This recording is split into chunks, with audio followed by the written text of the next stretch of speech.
taate kuma 45 kafalteeti ilmootee bitattee ichi gabbaafte jechuudha. Wanni ani jau.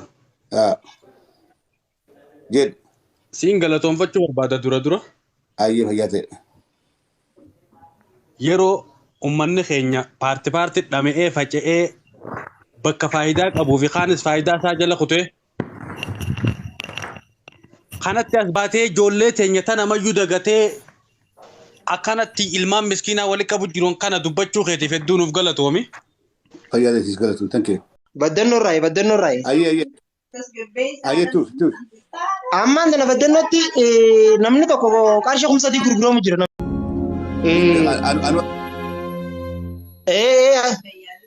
Baddannoo ammaan bikka jimaa namni dhaqe.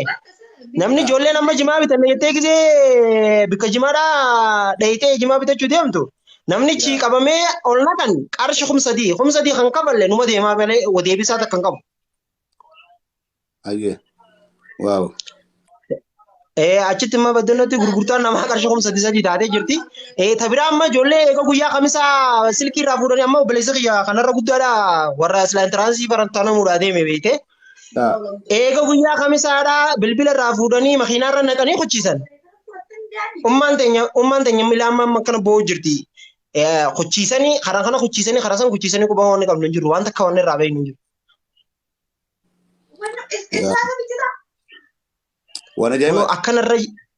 Waan ajaa'ibaati hunoo akkanarra jirra.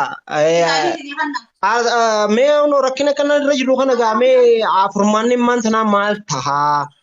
Oromiyaa keessaa irra namni gurguramaadhaa jira. Akka gaafa gabrummaatti namni gurguramaadhaa jira ilmi namaa. Namni waa qabu ilmoo fi mootummaarraa bitachaadhaa jira maallaqaan. Namni waa qabu. Ilmaan hiyyeessaa hawaan bitaniin hin qabne ibiddatti dhumaadhaa jira. Dhaggeeffadhaa jira keenya. Wanni haasofni kun reyaalitii lafarratti ta'u jirtu. Kitaabarraa seenaa dubbisutti hin jiru. Kitaabarraa seenaa qarootti hin jiru yookaan asoosama isinii himaadhaa hin jiru.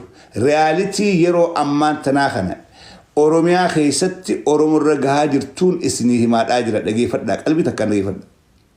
Nama keessaniif dhaama maaltu irraa madhaa booda gartee guusa harka baaftan irraa ol bara guusi isinii kenna. Garuu wanni isinii himaadhaa jiru dhugaa ta'uu hubadhaa.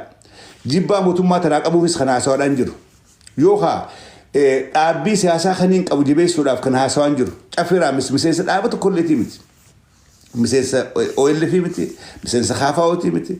Miseensa OPDO'dhaatii miti. Miseensa Oromummaadhaati. An caffu maraammis. Kophaan jira. Nam tokkollee hin deeggaru. Tokkollee wajjin buusaan jiru. Hooggana jaarma tokkolleedhaatii miti. Dabballee maasii jaarma tokkolleetii miti. Namana garuu wanni Oromoorra gahaa na laaleessiti na dhagahama waan Oromoo ta'eef waan ammaasii waan ijoolleen kun ammaan tana arkaa jirtu kana waan arkee rakkadhee keessa kuteef yoo laata haasofni kiyya kun ijoollee kana gargaariidhaaf hin haasoo malee waan takka illee akka isaa faayidaa harkadheetii miti. Kan akka gaariitti naa wadhaan jechuu barbaada.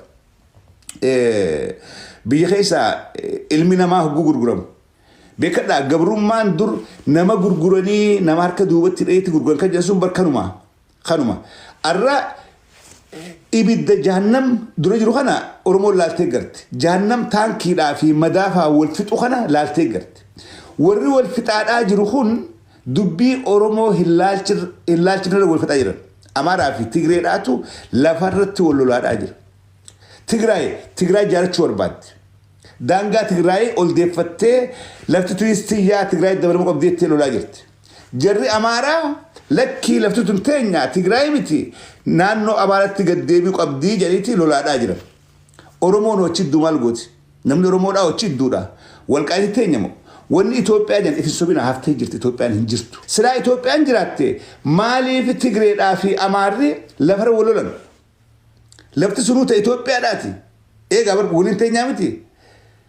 Tigraayota Itoophiyaati. Lafti Amaaraa ta'e Itoophiyaati. Maaliif lafa xiqqoo irratti wal dhaban silaa Itoophiyaan jiraatte? Itoophiyaan hin jirtu. Itoophiyaan akka diigamte akka deebi'uun teenya galteetii fi addaan facaanee ijaaramuudhaaf deemna. Oromoonis kopha ijaaramuu deemti. Tigraay kopha ijaaramuu deemti. Nutis naannoon Amaaraa lafa teenya gartee lafa Amaaraa jedhamtu kana bal'ifannee qabannee ijaaruu qabnaadha. Affaar akkasitti, Sidaamni akkasitti, Walaayittaan akkasitti hundinuu akkas ijaaramuu jira. So warri biraa lafa ifirratti lafa bal'ifachuudhaan wal lolaa jira. Oromoo as keessa maaltu naqe? Lafa sana keessa jahannamii bu'aadhaa jira. Azaaba addunyaadhaa. madaabaa fi bombiin xiixxu zuu 23 meeshaan gurguddaan kun akka azaabatti bilbilaa jira. Ijoolleen ugguu asii fuudhan ibidda kana dura garte. Ibidda kana. Mee ugguun silkii lafa haa koottaa fatanamuudhaaf deemtan asitti si godha gujein mee baaragaan qalbiitamiin dhaqanii namni maatiriik taa'ee laffaatii amata 12 qoratamuu danda'a. Bakka seef kaayaadha. Osoo ibda kana addamoo qalbiidhaan dhiiroo jahannam kanatti na ofuudhaa deemamu dhugumaan fatanaadhaaf naamamu hogguun qormaata kana fixee gabbee yoo akkam na godhuu ta'anii mee ati maqaa heetuu kata'uu beektaa. Namni onni kun iddina kun diriirtu. Ijoolleen tun ijoollee pilaanaan qaraati. Ijoollee pilaanaan laata qaraatee hannaaf dabarti. Maatii tiyyaaf dabarti. Kanaanii milkaa'uudhaaf taa'ee warra itti caphee dubbisee qoyatee maal jedhee fatanaaf qopheessee ta'a. Qormaanni kun sammuu qulqulluudhaan yoo teessee itti qophooytee hin fatanamne ibiddeef duratti eegaadhaa. Naan deemuudhaaf deemammoo akkam godhuu deemanii yaadaadhaa fatanamtee waan fidduu qabdu kun maal fidaa? Hegereen teenya dukkanaawaadhaa deemaadhaa jirti. Ijoollee amata kana fatanamtu keessaa warreen Oromiyaadhaa fi Oromoo jijjiiruu danda'u. Warreen Afrikaa jijjiiruu danda'u. Warreen addunyaadhaaf dawaadhaa keessa jiraachuudhaan malchiisaan isin jaa. Kana hunda dhabaadhaa jirra. Karaa biraatiin heeraan ilmi namaa bitti itti gurguramaa jiru addunyaarraa ammaan tana Itoophiyaa heeraan itti gurguramaadhaa jiru. Warri waa qabu ilmoo fi hogguu duraa fuudhan gatiin hundi beekamee gatiin namaa hanganaa mootummaarraa ilmaan fi bitatanii beekameeti 45,000 kennitu yoo gartee hidhaa gadi yaate 10,015 ni baata. Ammoo fuudhaa gartee lola deemuudhaa taate 45,000 kafalteeti ilmoo ta'e bitattee ichi gabbaafte jechuudha. Wanni ani jau. Jedh. Siin galatoonfachuu barbaada dura. Ayyee fayyaa ta'e. Yeroo ummanni keenya paarti dhama'ee faca'ee bakka faayidaa qabuu fi kaanis faayidaa isaa jala kutee kanatti as baatee ijoollee teenya tana mayyuu dagatee akkanatti ilmaan miskiinaa wali qabu jiruun kana dubbachuu keetiif hedduu nuuf galatoomi. Fayyaa ta'eef galatoom tankee. Ammoo wanni jiru kun hundi waan dhugaatti sitti himu jira. Wanni biyya keessaa sitti himu jiran kun qadar kabaddannoo sitti himu jiru. Edaa si hordofuun dura son si hordofuutiin rafee.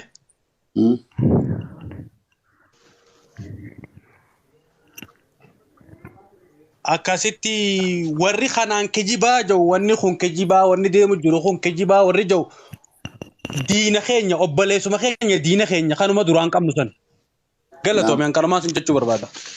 Fayyaa ta'e fardoo adaan keenya. Assalamu alaikum. Ayee boran. Hello, assalamu alaikum Caffee. Alaikum salaam. Akkamiin nagaa fayyaadhaa yeroo hedduu si hordofaa ture irraa harkachuu baadullee gartee har'a irraa harkadhee gartee galatoomii gartee waan irra jirtu waan bareedaa namni gartee ijoolleen baajaaj ooftullee yoo gartee fakkeenyaaf baajaaj oofuudhaaf gartee bakka waan gabbaatu fuudhamtee makiinaa gubbatti darbamtee fakkeenyaaf amma haramaarraa torbee takka amma ga'ee jira makiinaa irra darbamee gartee bakka dhaqee dhabanii barbaadanii harga lixaa mooraa makalaakiyaa keessaa mul'ate akkasitti qarshiidhaan baafatan akkuma ati jettu kanatti waan kun yooma jiru jechuu barbaadeeti. Adeemsi gartee ta gartee hombocha waliin qaban san ta kophaati ta gartee karaa irraa fuudhan sun gabbaatee makama tasaatti yoo gabbaate akkama fuudhamtee hottaa. Kanaafuu waan kun waan hedduun gartee jiru gartee waan kanarraa furmaan isaa ta'u maal ta'uu qabaa gartee jaannee gartee gara furmaataattis akkatti adeemu. Irratti gartee yaada gartee hannuu gartee nu hannuu barbaanna. Kun maali? Ilmi namaa heeraani magaalarra oolee gurguramaadhaa jira. Addunyaa irraa bakka takka illee hin jiru. Itoophiyaa malee bakki itti ilmi namaa maallaqaan bitamu, maallaqaan itti gurguramu, namni maallaqaan ilmoo fi bitee oolfatu hin jirtu jechuudha. Itoophiyaan korraapshina akkanaa kana keessa galtee jirti. Oromiyaan korraapshina akkanaa keessa galtee jirti. biyya gabrummaadhaan namni itti gurguramaadhaa jiru. Abiy Ahmed biyya kanaatti hogganaadhaa jira. Warreen mootummaa tan deeggartan mootummaa akkanaa mootummaa obboleessa isin gurgurtu mootummaa isinuma warra deeggaru kanaa gurguruudhaaf teessun amanaa. Isinuma warra silaa mootummaa deeggarettanu isin gurguruudhaaf teessi mootummaan tun mootummaa tana deeggaraadhaa jirtan. Akkasii yaada namoota irraa fuudhaatiin iddoon haasawaa. Waan gaariirra jirta waan gaariirra jirta ati mee furmaanni maan tanaa maal ta'a mee maaltu mala gartee. Abshir. Tanarratti nu jabaadhu bakka yaadni xiyyaan qanumaati nama biraa galchi carraa gaggabaabsaa jettee nama biraa galcha ayyee. Fayyadee maal ta'e? Hargeettuuf. Hargeettuuf. Waalaikum salaam. Akkam nagaa? Nagaa fayyaa. Jirtaa caffee? Jira.